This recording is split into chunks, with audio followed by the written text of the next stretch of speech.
शुरू में जो आप बता रहे थे कि लक्षण के बारे में भी आपने बताया, तो हम थोड़ा सा वो दोबारा ये जानना चाहेंगे, या फिर उसके बारे में डिटेल में अगर अगर आप बताएंगे तो अच्छा रहेगा कि एग्जैक्टली ये कौन से लक्षण होते हैं, मतलब हमारे में से और जो हमारे दर्शक है वो उनमें अगर कुछ ये लक्षण आते हैं तो वो कैसे पहचाने कि मुझे ये शायद पैनिक डिसऑर्डर है, या फिर उनके रिलेटिव के सामने अगर साथ अगर ऐसे कुछ हो रहा तो वो कैसे पहचाने कि ये पैनिक डिसऑर्डर है।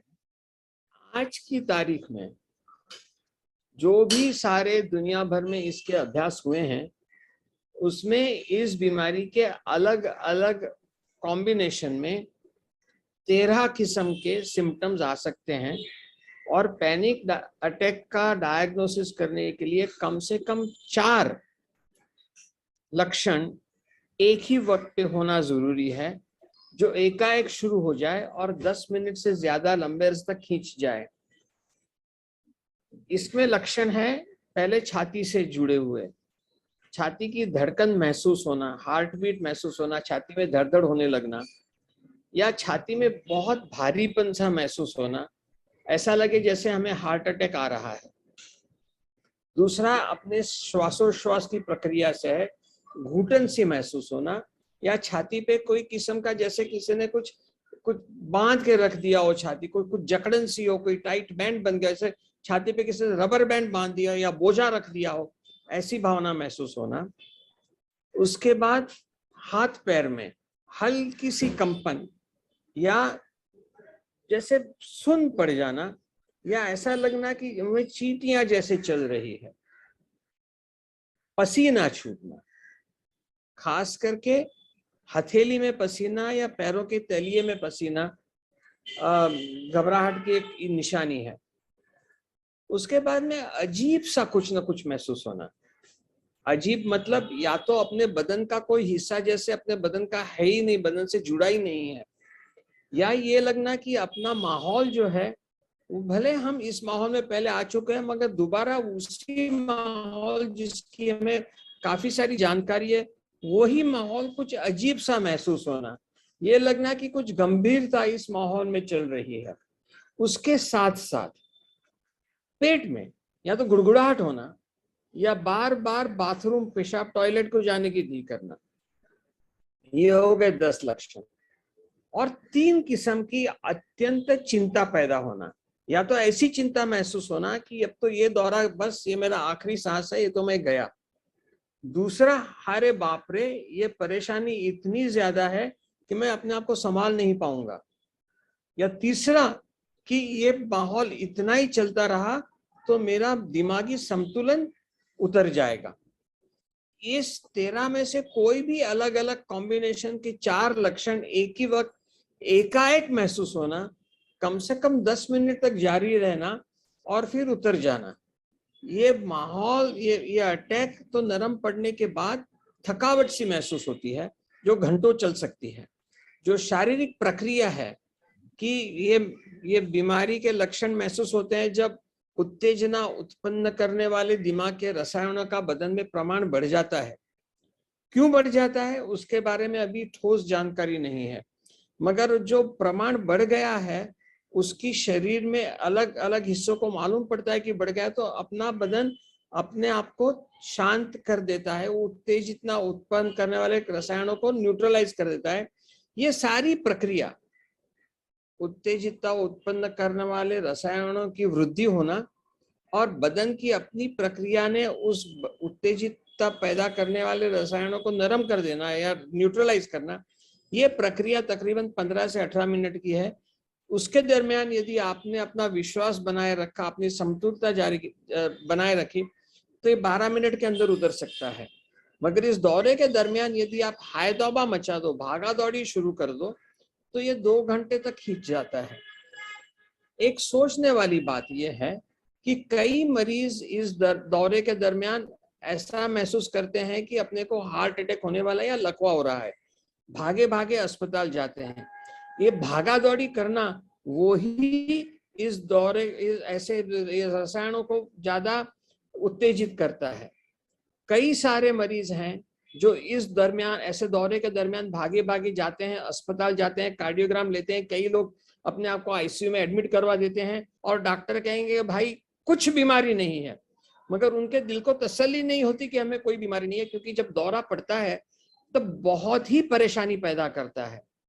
ये दौरा परेशानी ज्यादा करता है, अपने आप में ये गंभीर नहीं है, ये जानलेवा नहीं है, ये गंभीर बीमारी नहीं है, ये बहुत परेशानी पैदा करने वाली बीमारी है।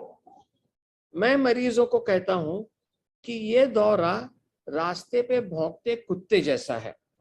आप चल रहे हो, रास्ते में कुत्ता भौंकने लगे और यदि आपने उस कुत्ते को नजरअंदाज कर दिया तो कुत्ता भौंकना बंद कर देता है, मगर यदि आप वो कुत्ता भौंका और आप भागने लगे तो ये कुत्ता आपको आकर के काट लेगा। बस कुछ ऐसा ही है। घबराहट का दौरा आपको महसूस हुआ और आप हाय तौबा मचाने लगे, दवाई लाओ, गोली खाओ, ये करो, वो करो, हॉस्पिटल जाओ, आईसीयू जाओ, बचाओ बचाओ, ये भावना करने लगे तो यह दौरा आपके ऊपर हावी हो जाएगा। और ये दौरा पड़ने के बाद आपने अपने आप को कहो कि भाई पहले भी हमको ऐसा हुआ है, उस वक्त हमने हर किस्म की जांच पड़ताल करवा ली है, हमें डॉक्टर ने तसल्ली दी है कि ये दौरा किसी भी किस्म की गंभीर बीमारी नहीं है, ये परेशानी है, ये बीमारी गंभीर नहीं है, तो मैं ही अपने आप को संभाल लेता हूँ, जरा 10 मिनट बैठे लेता हूँ, चाहे पानी पी लेता हूँ या चाय बना के पी लेता हूँ या और किसी बात में अपने मन को लगाता हूँ, तो ये दौरा जल्दी उतर जाता है।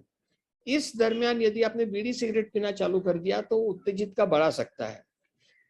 हालांकि इसके पर मतभेद है, मगर मैं एक ऐसी राय दूंगा कि इस वक्त अपने आप को शांत किया जाए, अपने आप को ज्यादा उत्तेजित ना किया जाए इस दौरे के दरमियान।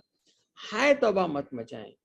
कई मरीज ऐसे होते हैं जिनको ये दौरा पड़ गया, कार्डियोलॉजिस्ट साहब के पास गए, कार्डियोलॉजिस्ट ने 3, 4, 5 दफा उनको एडमिट कर दिया और कहा कि आपको हार्ट की बीमारी नहीं है, जो भी है सो आपके दिमाग में है, तो आप ये अपने दिमाग को ठंडा करने के लिए, जिसको बेंजोडायाजेपिन्स कहते हैं, लारपोज, कामपोज, एटारेक्स, रेस्टिल, आल्प्रेक्स, एटिलाम, एटिजोलाम, इस किस्म की जो बीमारी है जिसको बेंजोडायाजेपिन्स कहते हैं, उसको खा लिया करो।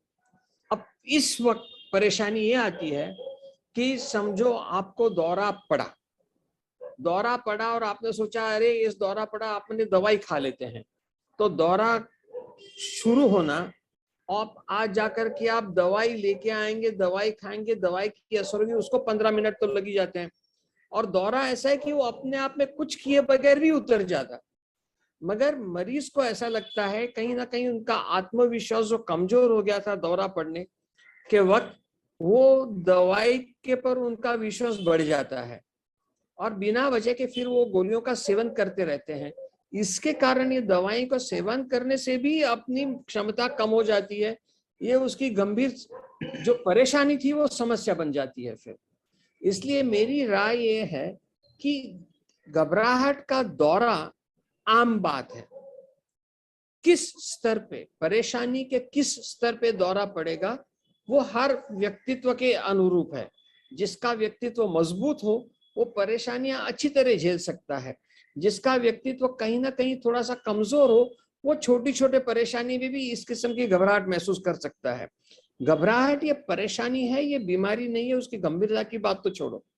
और जो व्यक्ति अपना आत्मविश्वास मजबूत करने के बजाय दवाइयों के विश्वास से चलना चालू कर दे, वो एक अलग किस्म की बीमारी पैदा हो जाती है उन मरीजों में। इसलिए मेरी राय ये है कि जिस घबराहट का दौरा तो पड़ेगा ही पड़ेगा, सबको पड़ता है। घबराहट महसूस होने के बाद उसको बीमारी का स्वरूप देना या उसको एक परेशानी है जो अपने मनोबल से हम संभाल सकते हैं वैसा स्वरूप देना, ये व्यक्तिगत प्रेफरेंस का सवाल है। आप क्या चाहते हो? आप हर चीज के लिए पिल फॉर एवरी व्हील, हर परेशानी की दवाई नहीं होती। हर परेशानी के लिए दवाई लेना शुरू कर दो तो दवाई खाना या बीमारी बन जाती है। परेशानियां जिंदगी में आएगी, जिंदगी में परेशानियां आना जरूरी है, बगैर किसी परेशानी की जिंदगी बहुत कड़वी हो जाती है।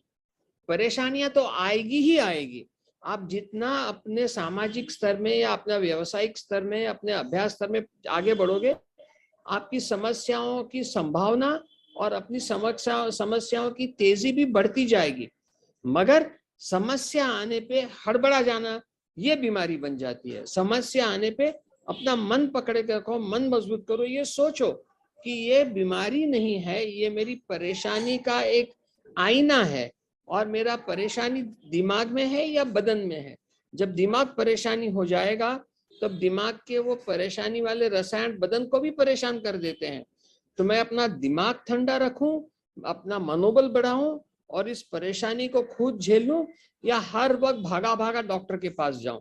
भागे भागे डॉक्टर के पास जाते रहोगे, डॉक्टर भी आपको फिर ये बेंजोडायजेपिन देता रहेगा, पैनिक अटैक अपनी जगह पे रहेगा, और ये ड्रग हैबिट, दवाइयों के सेवन की बीमारी दूसरी पैदा हो जाएगी।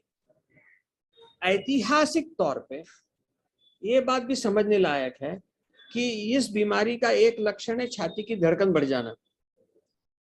तो कई लोग, अभी तो नहीं हो रहा, मगर एक 10-15 साल के पहले कई लोग ऐसे थे जो इस दौरे के दरमियान भागे भागे दिल की बीमारी समझ के गए, उनका एकोकार्डियोग्राफी किया गया, कहीं ना कहीं ऐसा लगा कि उनका माइट्रल वाल्व कमजोर है, माइट्रल वाल्व का रिप्लेसमेंट तक हो गया, खर्चा हो गया, परेशानी हो गई, दिल का ऑपरेशन हो गया, हार्ट को खोल दिया गया। ये सब होने के बावजूद दौरे जारी रहे। क्यों? कि ये दौरे हार्ट के हैं, ना छाती के हैं, ना फेफड़े के हैं, ना पेट के हैं। ये घर की मेन स्विच का सवाल है। मन शांत रहेगा, मनोबल तेज रहेगा, तो इस परेशानी को रोक लगा सकते हैं। हालांकि जब घबराहट का दौरा पड़े पहली दफा, तो पूरी शारीरिक जांच पड़ताल करके ये तय कर लेना जरूरी है कि हकीकत में ये किसी न किसी अजीब सी दिल की बीमारी या फेफड़े की बीमारी नहीं है। इसकी खातरी कर लेना जरूरी है। एक दफा इसकी खातरी हो जाए, दौरे बार बार पड़ते रहेंगे, खातरी हो जाने के बाद में अपने आप को संभाल दो। दवाइयों का सेवन करने के बजाय मनोबल बढ़ाओ, उसमें फायदा है। कई लोग योगा मेडिटेशन से भी अपना आत्मबल बढ़ा सकते हैं, मनोबल बढ़ा सकते हैं। योगा मेडिटेशन काम करेगा, जरूर करेगा, यदि आपका मनोबल सही है और आपकी समझूत क्या है, आपकी विश्वास किस बात पे है, आपका व्यक्तित्व कैसा है, उसके अनुरूप है। ये नहीं कि योगा किया या मेडिटेशन किया तो ये बीमारी बच जाएगी, नहीं। योगा मेडिटेशन करने से यदि आपका व्यक्तित्व सही है, आपका व्यक्तित्व अंदरूनी तौर से मजबूत है, तो अपनी क्षमता को बढ़ा सकता है। दवाइयां आपकी क्षमता नहीं बढ़ाएगा, दवाइयां सिर्फ बीमारी के लक्षण को दबाए रखेगा। मानसिक क्षमता बढ़ाने के लिए अपना आत्मविश्वास बढ़ाना जरूरी है। परेशानियां आएगी, परेशानियों को कैसे हल करना, उसका एक अपने मन में एक तय कर लो कि हम इस तरह अपनी परेशानियों को झेल लेंगे। परेशानी झेलने की आपकी क्षमता बढ़ गई तो समझो आप ये युद्ध में जीत गए। और यदि परेशानी को आपने अपने दिमाग पे, अपने मन पे हावी होने दिया, तो फिर और अलग किस्म की परेशानी हो सकती है। डेफिनेटली सर, बहुत अच्छे से आपने बताया। बहुत बार हम ये भी देखते हैं कि पेशेंट ऐसे हाल में जब जाते हैं, ज्यादा घबराते हैं, तो वहां पे बीपी बड़ा मिलता है, या फिर 3-4 बार गए तो बहुत बार ऐसे होता है कि जनरल प्रैक्टिशनर या जो गांव में वगैरह कुछ प्रैक्टिशनर होते हैं जिनको ज्यादा मालूम नहीं, तो वो बहुत बार ऐसे होता है कि मतलब अटैक है इस हिसाब से दवाई दे देते और वो हमेशा के लिए लेने के लिए बोल देते हैं या फिर चालू हो जाते हैं। बहुत पेशेंट्स को हमने देखा है कि उनको इस तरह की दवाई भी जिंदगी भर खाने की मतलब सलाह दी जाती है और उससे फिर भी ये कम नहीं आता है।